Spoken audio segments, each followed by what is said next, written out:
Today on Time About the Movies, we're starting the month of August off with Will Ferrell and Mark Wahlberg as a pair of cops who don't seem to get along at first, but surely they're going to get together at the end. I mean, after all, it is a buddy cop comedy. It's Adam McKay's The Other Guys. We also have Step Up taking it to a whole nother level, The Third Dimension with Step Up 3D.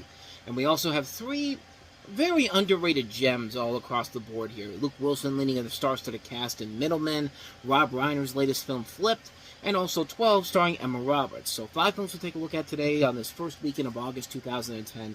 This is, of course, Time About the Movies.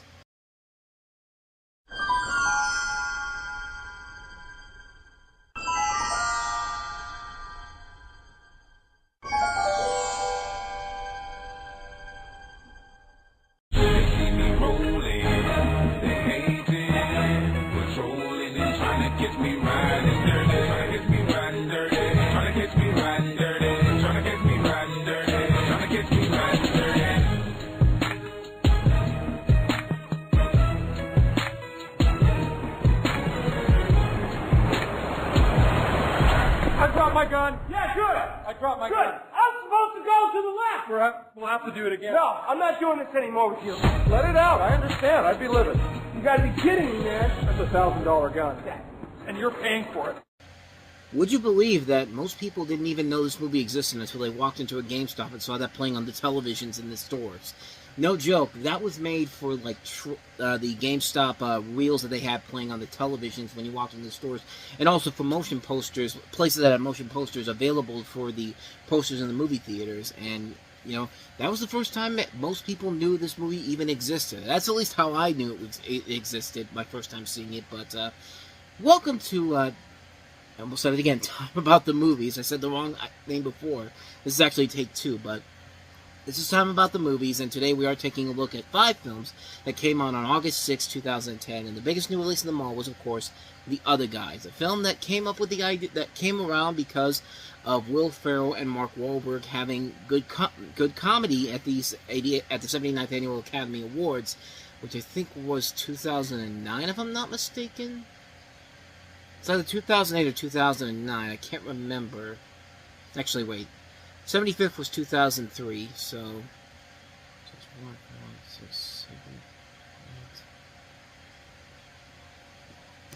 8. Okay, it was 2007. You saw me trying to count the numbers here, but you have a story where you have Terry Hoyts, played by Mark Wahlberg, whose mistakes in the past in the line of duty, and Alan Gamble, played by Will Ferrell's reluctance to take risks, have landed them the roles as the other guys, disgraced New York City police detectives relegated to filling out paperwork for cocky hero cops Danton and Highsmith, played by Samuel L. Jackson and Dwayne Johnson, who are killed off almost immediately. The mismatched duo must look past their differences when they take on a high-profile investigation of shady capitalist David Ershon and attempt to fill the shoes of the notoriously reckless officers they idolize. In what was a year where apparently this was the norm, because not only could you see this in theaters, but you also had the television show, I think it was also called The Other Guys, too. The Good Guys is what it was. It had Colin Hanks, Bradley Whitford, Nia Vardalos trying to save whatever was left of her career after continuous flop after flop after My Life in Ruins and Connie and Carla, but that show didn't last very long either. And you have a cast in here that also includes Eva Mendes playing Will Ferrell's wife, which was a great joke about how Mark Wahlberg thinks she's going to be this ugly-looking person, and she turns out to be the hottie that is Eva Mendes. Michael Keaton, who has a brilliantly funny side plot as not only is the captain of the police, but he also works at Bed Bath & Beyond. Steve Coogan, Ray Stevenson, as I said, Samuel Jackson, Dwayne Johnson, Lindsay Sloan, Natalie Zia, Rob Riggle, Damon Wayans Jr., Viola Harris, Brett Gelman, Bobby Cannavale, a lot of good, funny people all across this movie. This is probably my second favorite McKay-Ferrell collaboration that these guys have done. I mean, Anchorman was great, Talladega Nights not so much, Step Brothers not so much either, but this is a return to form of what makes these movies so funny when Will Ferrell and Adam McKay are just right on the nose, and they make this work very well. It's a really funny movie. Will Ferrell and Mark Wahlberg just work off each other so well. It's just a really, really silly, fun, stupid, over-the-top comedy, and it just works on so many levels. It's a film that makes me laugh hard. I mean, it's the definition of a really, really damn good comedy that I wish was there in Talladega Nights and Step Brothers. I just don't like those movies as much as I like Anchorman and also this movie. And it just works because Will Ferrell and Mark Wahlberg work off each other so well. I mean, the first Daddy's Home movie is a really funny movie. It's a silly movie, it's a stupid movie, but it's a film that is very funny and very well done. And it's because Will Ferrell and Mark Wahlberg work off each other so well. Doesn't work very well in Daddy's Home too, but the first Daddy's Home movie is a fun movie overall. It's a very fun, over-the-top comedy. It just works so well. But here, the other guys, I really love it. I think it's a very funny film, very good film. Can't recommend it enough. So let's go ahead and move on to the next movie we have here. They're stepping up in a new dimension. Step up in 3D. 2006, the movie Step Up became a phenomenon. In 2008, Step Up to the Streets took it to a whole new stage. This Friday, take the biggest step of all in 3D. Let's do this. Step Up 3D is the hottest party of the summer. You up for a little competition? I never lose. Step Up 3D, rated PG-13, shot entirely in 3D. Starts Friday.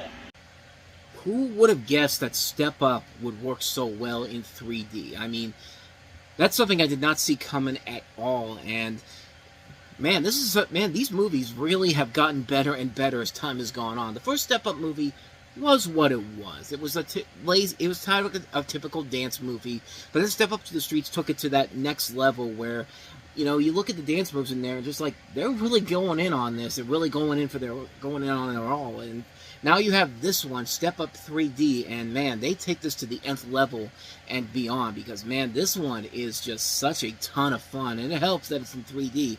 And it filmed in 3D too. I'm starting to realize that there weren't that many post-production 3D hell movies as what I would have initially thought, because they have yet to use that graphic again that I used for Clash of the Titans. But then again, there's still a possibility we might get to it later on down the road. But this one was filmed in 3D, and it definitely shows because yeah, they're putting all their all into this. But you have Moose and Camille played once again by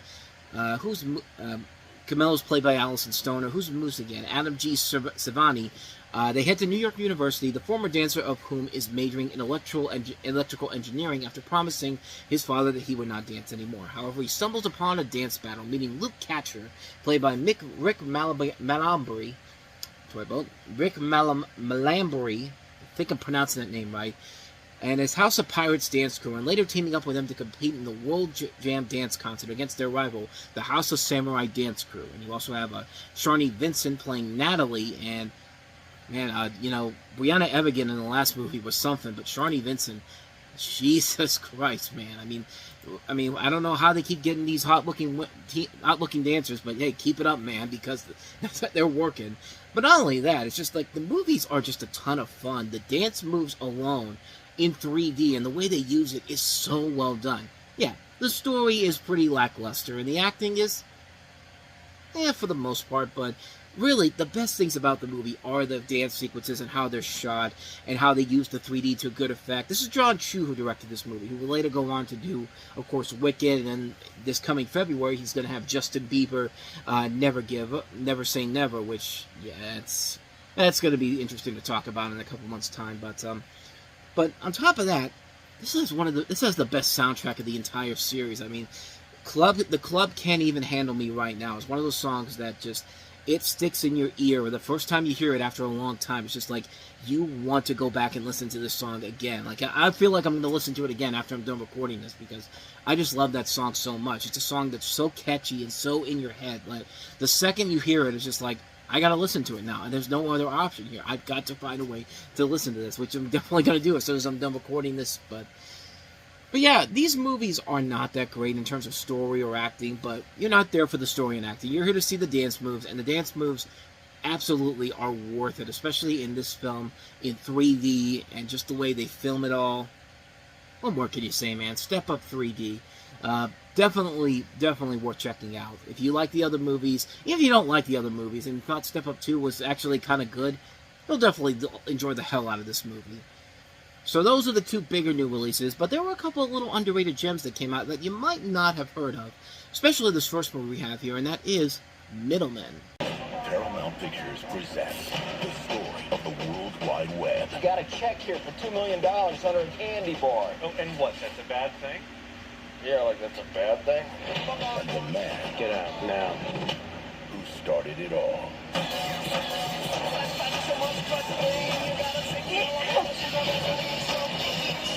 We had no idea what the internet would become.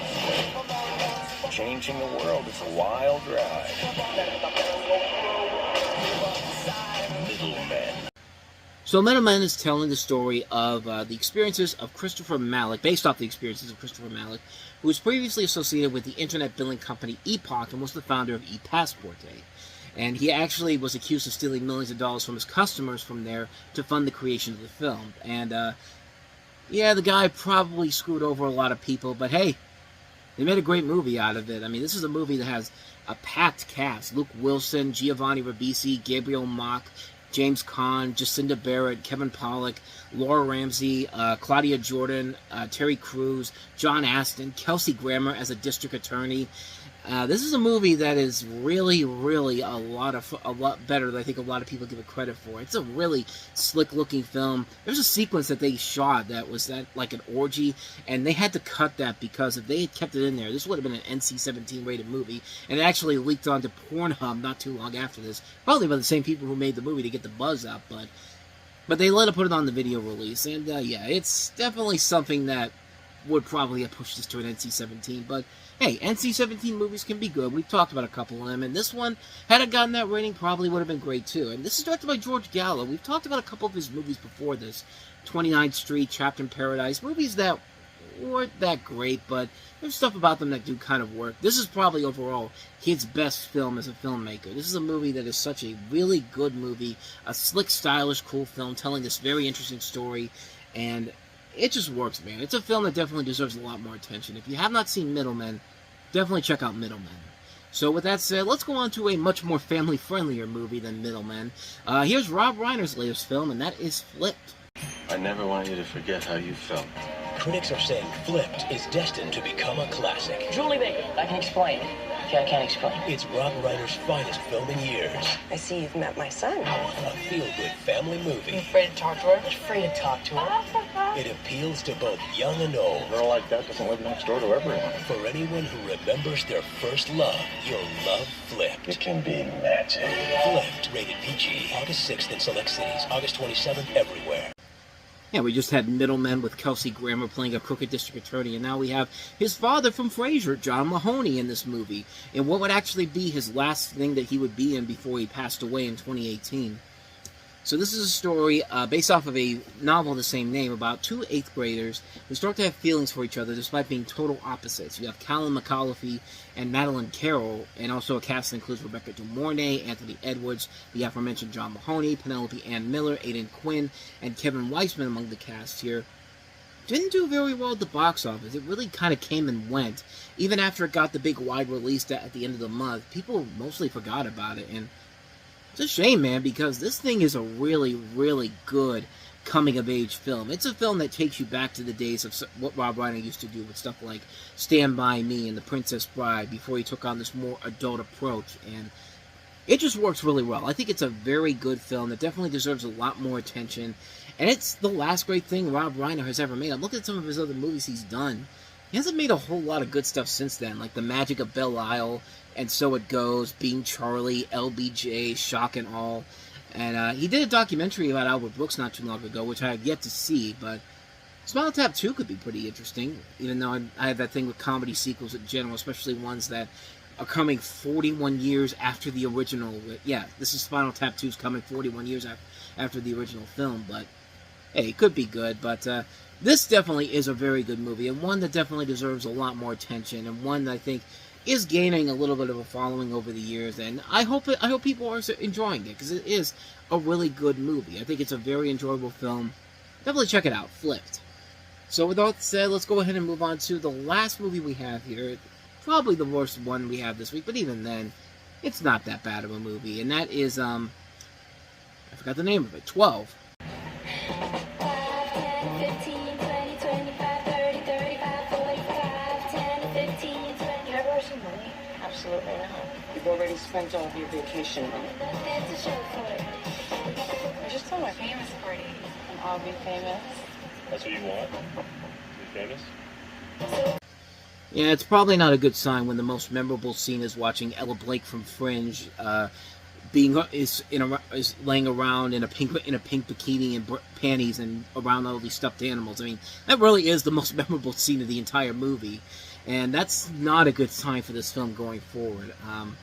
The story of this is based off of a book of the same name by Nick McDonald, and it follows a young drug dealer whose luxurious lifestyle falls apart after his cousin is murdered and his best friend is arrested for the crime.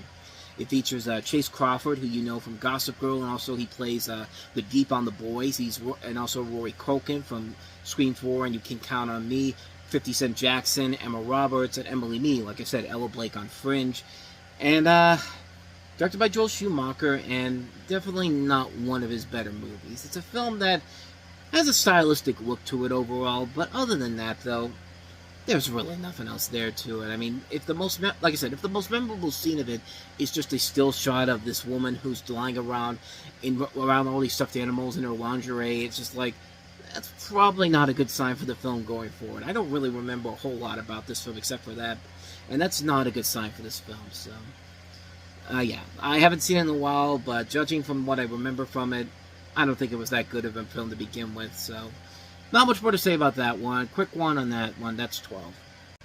And so with all that said, we wrap up another edition of Time About the Movies. Next time we meet, we'll take a look at Friday the 13th of August, 2010. And it certainly was not an unlucky day for the movies there that we have here, because there were a lot of good ones.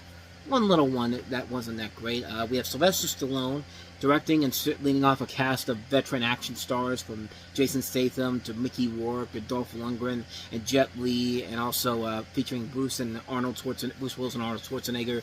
The Expendables, we have Julia Roberts in Ryan Murphy's second follow-up as a director after Eat, Pray, Love, and after finding success with Glee.